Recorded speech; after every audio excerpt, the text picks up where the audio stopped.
comentarios. Oradores, tiene la palabra el diputado Ope Pasquet. Gracias, señor presidente.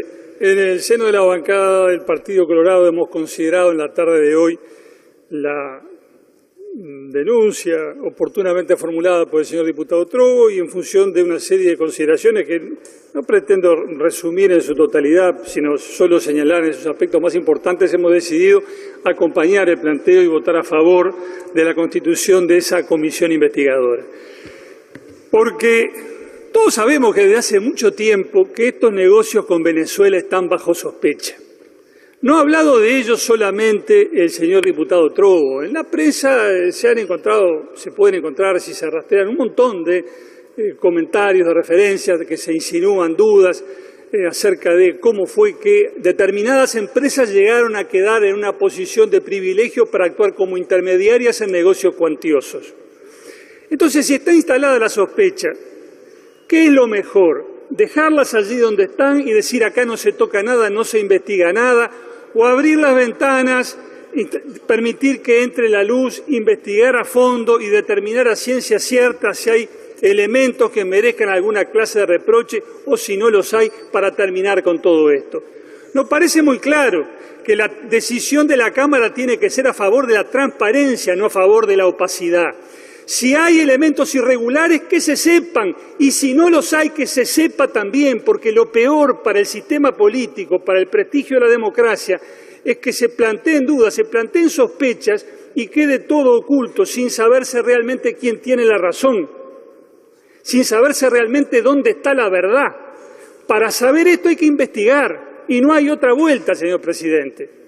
Se dice hay una investigación judicial en curso. Sí, es cierto que la hay, pero como ya se ha señalado, y es correcto, la investigación judicial tiene sus propios fines, que es indagar la existencia de delitos, tiene sus propias reglas. La investigación parlamentaria tiene otros fines, porque puede haber hechos que no tengan relevancia penal y que sea igualmente de interés público conocer. Si el poder público se ha apartado de los principios que deben regir su actuación, si se ha favorecido a determinadas empresas en el comercio exterior del país, eso tiene que saberse independientemente de que eso cuaje en el tipo penal de alguna figura o no lo haga. Tenemos que saberlo. Y como está planteada la controversia, es indispensable salir de ella investigando.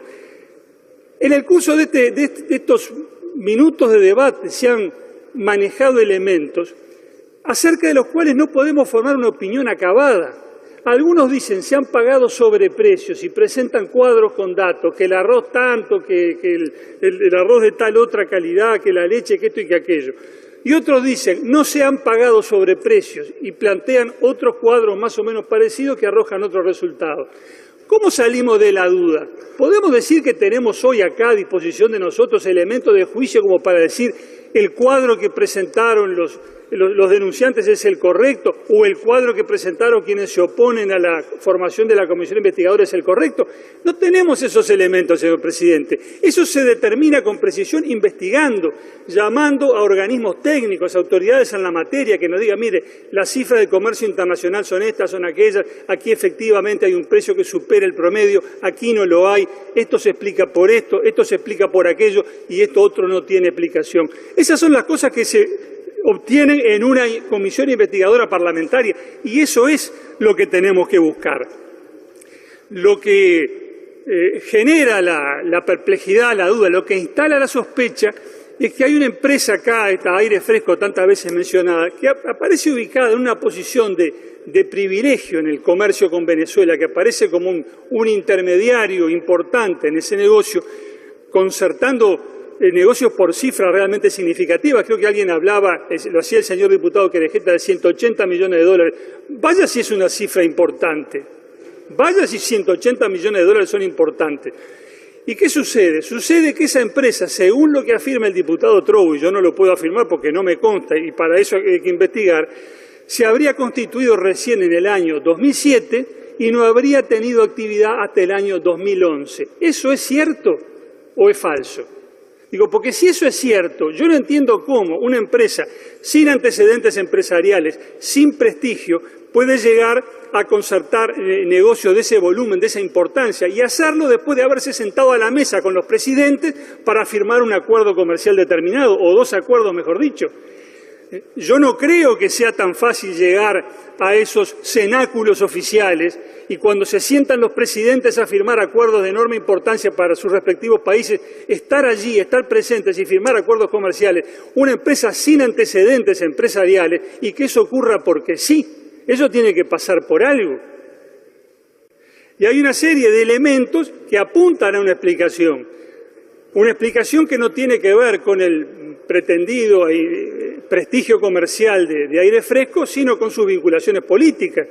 Resulta que sus dueños, sus directores, son simpatizantes del MPP, o más que eso. El señor diputado Groba, en la comisión preinvestigadora, decía que eran compañeros que habían compartido la cárcel y el exilio. Estos son mucho más que simpatizantes, son además contribuyentes a las arcas del MPP. Y entonces, si yo voy a considerar cada una de estas cosas por separado, que es lo que normalmente se hace en el ámbito forense, lo hacen los abogados defensores, digamos, dispersar, desarticular los elementos de juicio. ¿Está mal que una empresa haga negocios con un Estado extranjero? No, no está mal. ¿Está mal que los empresarios, además de ser empresarios, sean ciudadanos y tengan simpatía por un sector político? No, por supuesto que no está mal. ¿Está mal que los empresarios hagan donativos de acuerdo con la ley? Por supuesto que no está mal, está muy bien. Ahora, si juntamos todas las piezas del rompecabezas y resulta que los empresarios que tienen vinculaciones con un movimiento político, que hacen contribuciones al movimiento, que no tienen antecedentes empresariales, aparecen un día como intermediarios en negocios que llegan a totalizar 180 millones de dólares en 4 o 5 años, entonces yo digo que cabe la sospecha, no la certeza, la sospecha, y que eso basta para investigar. Porque otra falacia que se ha planteado estos días es que para habilitar la investigación hay que tener pruebas definitivas. No, señores, no se investiga para confirmar certezas, se investiga para disipar dudas, y eso es lo que tenemos que hacer, porque la duda existe. La duda existe y está allí, la sospecha cabe. Y lo que hay que hacer entonces es investigar. Me parece que esta es la conclusión necesaria de todo esto, y que mal haríamos si procediéramos en contra de ese propósito de transparencia que viene impuesto además por toda la normativa vigente en materia de lo que debe ser el comportamiento del Estado y de los funcionarios públicos. Si tenemos la sospecha de que el poder público, el gobierno, ha favorecido a determinados empresarios o a determinadas empresas, tenemos que investigarlo, porque si actuaron así han violado un deber de imparcialidad que obliga a todos los funcionarios públicos. Cuando se coloca una empresa en una posición ventajosa para hacer negocios, cuando se la sienta a la mesa con los presidentes y se le dice, ustedes pueden firmar este contrato, se está desconsiderando, se está dejando de lado a muchas otras empresas que hubieran querido estar en el mismo lugar y que no tuvieron la oportunidad de competir para estar allí.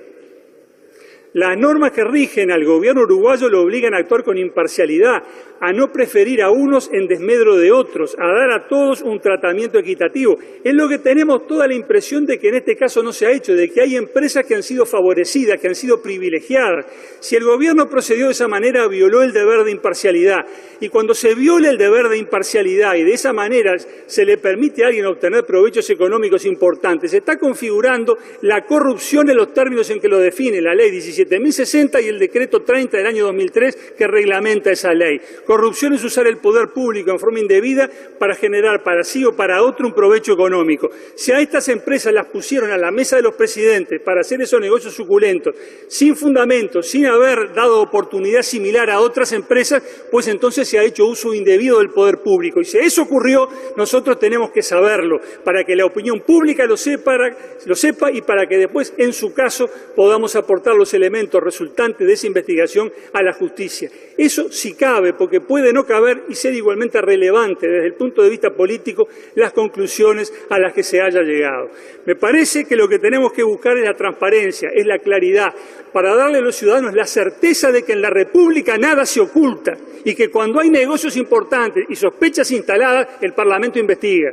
porque no se entiende proclamar el discurso de la transparencia y decir, por ejemplo, que hasta las cuentas bancarias de los ciudadanos de la República van a estar sometidas al escrutinio de la DGI y decir, por otro lado, que las operaciones que haga el gobierno no van a ser investigadas porque una mayoría lo impide. Me parece que si queremos ser consecuentes con el discurso de la transparencia tenemos que adoptar una conducta transparente que se concrete esta tarde en la votación a favor de esta comisión investigadora. Muchas gracias.